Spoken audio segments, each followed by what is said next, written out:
pasabog, mga kababayan. Sus, yun lang? Yabang no? Yun lang? Oh. 'Di ba?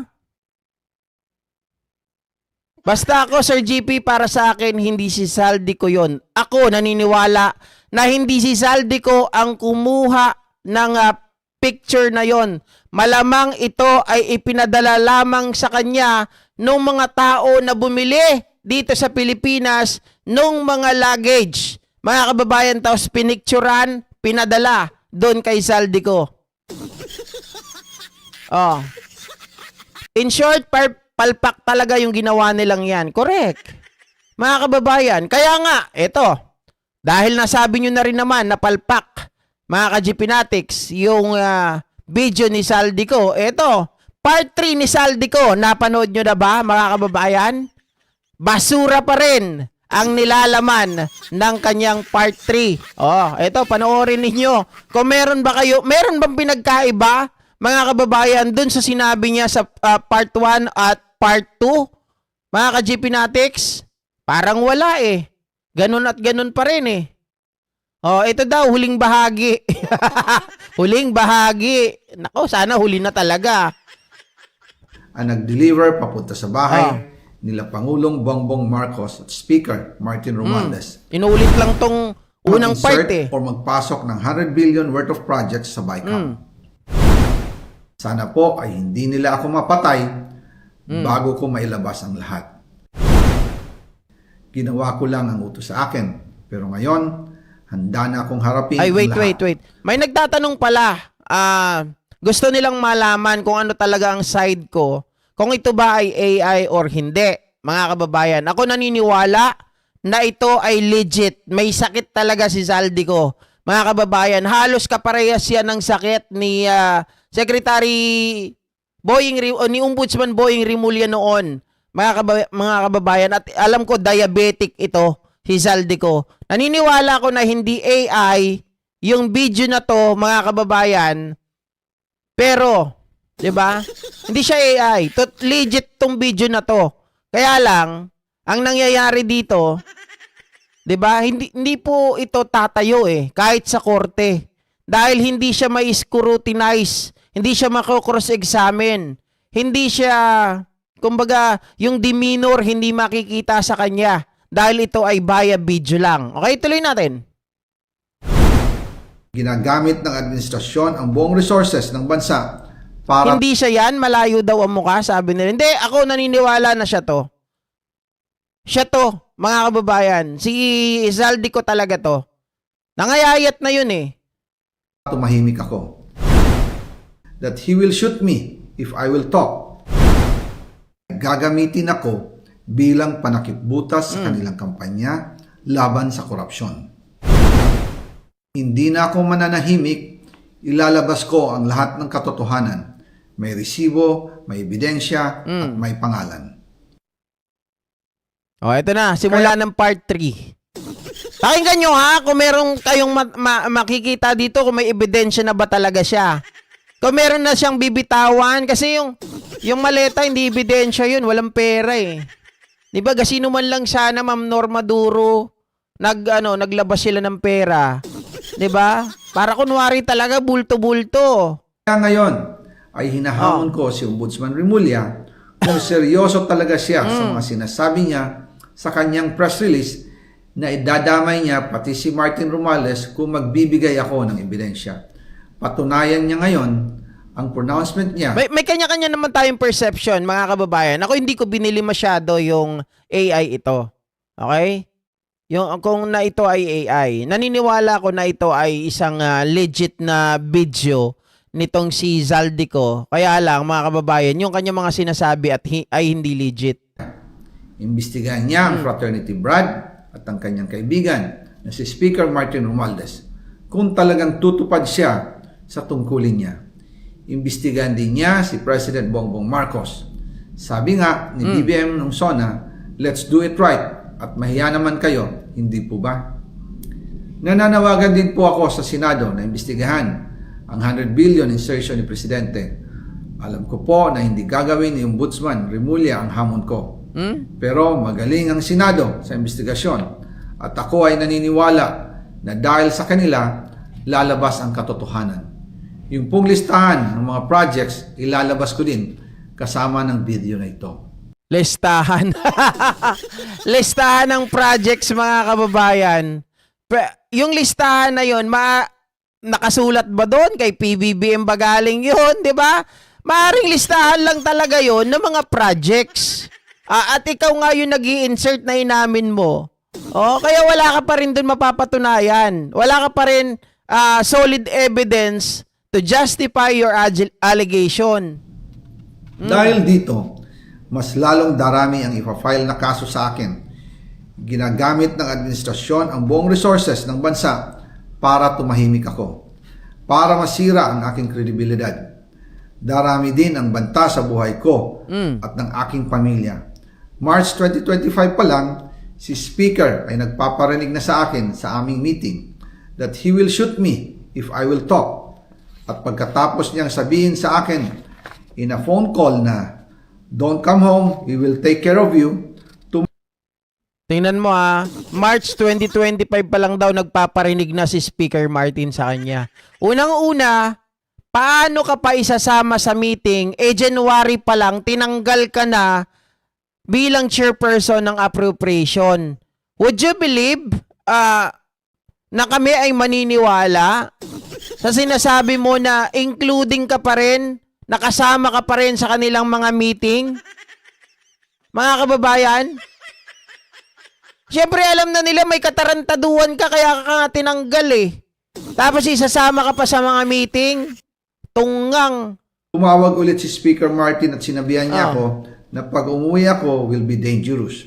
Kasi they might hire someone to do a rub out on me or hire the police to kill me while in jail. Una pa lang ito sa magusto kong ibunyag. Marami pa akong dadalhin sa liwanag. Mga kababayan, marami pa akong dadalhin sa liwanag. Isipin nyo yun sabi ko nga kanina, kayo ba papayag na uutusan lang kayo kahit tapos walang mapupunta sa inyo kahit pisong duleng? Na magtatrabaho kayo para sa isang tao, dalawang tao, tapos hindi ka makikinabang, anak ka ng tinapa. 'Di ba? Dapat noon pa lang, nung pinaalis ka nila ng bansa, nagsalita ka na they are very unfair because you did everything for them. 'Di ba? Tapos papadala ka lang sa ibang bansa at gagawin ng sakripisyong tupa na wala ka naman natatanggap. Siyempre, nasa iyo na lahat, mga kababayan. Kung wala ka talaga natatanggap, nasa iyo talaga lahat ng pagkakataon para kasuhan, ilabas lahat noon pa ang mga problemang ito. Bakit ngayon lang? Isa na dito ay yung kay Henry Alcantara, ang DPWH boys, ang sinasabi nilang halaga sa ICI ay 21 billion. Hindi po totoo yan. Ang totoong numero ay 56 billion pesos at yung pong halaga na yan ay kay Pangulong Bongbong Marcos at Martin Romualdez na punta lahat. Ilalabas ko po ang buong detalye sa darating na mga araw. Kaunting pasensya pa po. Sana po ay hindi nila ako mapatay bago ko mailabas ang lahat. Sa inyong lahat sa Pilipinas, lalong-lalo na sa aking pamilya, taos-puso akong humihingi ng paumanhin. Ginawa ko lang ang utos sa akin, pero ngayon, handa na akong harapin ang lahat. Uulitin ko po, yung pong pera, wala pong napunta sa akin. Mga kababayan, inulit niya lang pala yung part 1 at part 2 eh. Wala talagang saysay. Walang kasusta-sustansya. Etong kanyang part 3, mga kababayan, pinahaba lang eh. 'Di ba mas maganda pa yung teleserye na inaabangan namin. Manonood na lang sana kami ng Tanggol. Kahit Tanggol, kahit papaano, nag-e-enjoy kami. Kahit alam namin paulit-ulit. 'Di ba kasi alam namin artista 'yon. Pero ito, mga kababayan, Diyos ko, alam mo talagang ginawa pero hindi pinag-isipan. Ginawa pero pinilit lamang. 'Di ba? Merong ditong humihingi ng accountability. Ano 'yung sabi niya ganon? GP3, sabi ni Wendy Buwan. GP3, anong sasabihin mo sa mga INC? Do you think we deserve an apology for all the bashing and harsh words you uttered? Teka lang, mga kababayan. Alam mo, napakabait ko pa nga eh. Hindi ko naman kayo tinitira eh. Sabi ko, may mga tao, hindi ko nila lahat. Ang pinag-uusapan, na galit ako dito, etong mga member ng Iglesia ni Cristo, katulad po ni Marcoleta, Wendy Buwan, hindi ako galit sa'yo ha. Pero ang binabanggit ko, it appears to me na hindi mo pinapanood yung buong video na sinisingil mo ako. Si Marcoleta ang sinasabi ko. Bakit hindi matanggal-tanggal ng INC si Marcoleta? 'Di ba? May sarili kayong doktrina. Bawal pumasok sa politika. Bawal makialam sa politika. Bawal magsinungaling. Nakita nyo naman umamin si Marcoleta. Galit siya na nag-bend ng law. Pero siya mismo, mga kababayan, mas malala sa pag-bend ng law. He breaks the law. Mga kababayan, gayong siya ay isang abogado. Yun po ang sinasabi ko. 'Di ba? At isa pa, lahat po ng paratang ko sa Iglesia ni Cristo, mga kababayan, na sila ay bayaran, puro patanong. 'Di ba? Nagtataka tayo, bakit kailangan nila si KRD pumunta doon sa opisina ni Bongo? Bakit kailangan si KRD makipag-usap kay Chavit Singzon? Yun ang mga pinupunto ko. Naniningil kayo. Singilin nyo muna si Marcoleta. Singilin nyo muna yung namumuno sa inyo. At saka hindi ba kayo nagtataka bakit kung kailan makikipag-usap si Sara Duterte sa namumuno bago kayo kikilos? Bakit nung panahon ni Duterte hindi kayo kumikilos, hindi kayo nananawagan ng accountability and transparency? Sorry mapagpatol ako eh.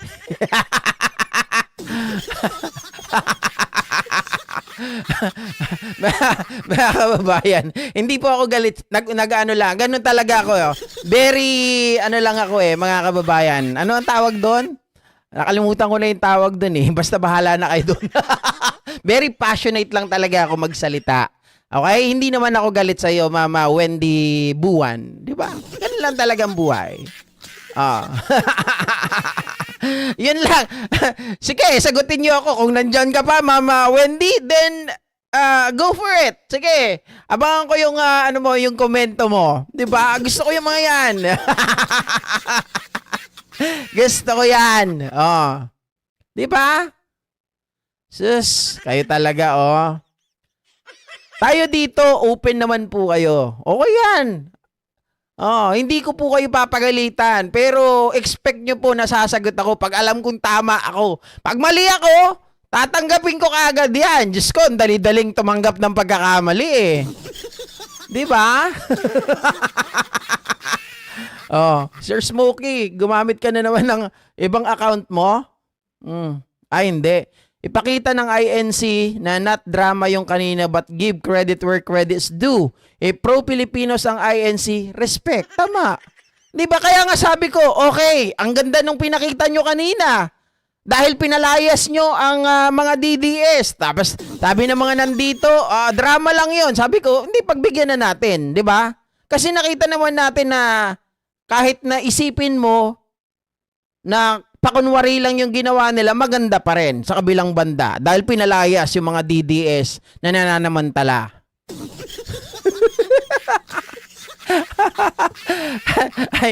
Hindi Oy, ano lang tayo, mga preni-preni tayo Bati-bati tayo. Huwag kayo magalit sa akin. Ganyan lang talaga ang buhay. Oy, Saldi ko, ayusin mo naman kasi. Kita mo tuloy, napapagalitan ako. Hinahanapan ako ng accountability. Mag-sorry daw ako, mga kababayan. Kasi nga, walang nabitbit yung video mo. Yung mga DDS ko, konti pa rin, 30. Kawawa naman, mga kababayan. Ma'am, boss. Naomi Shin. Long time no see Mga kababayan, ito ang nakakatuwa.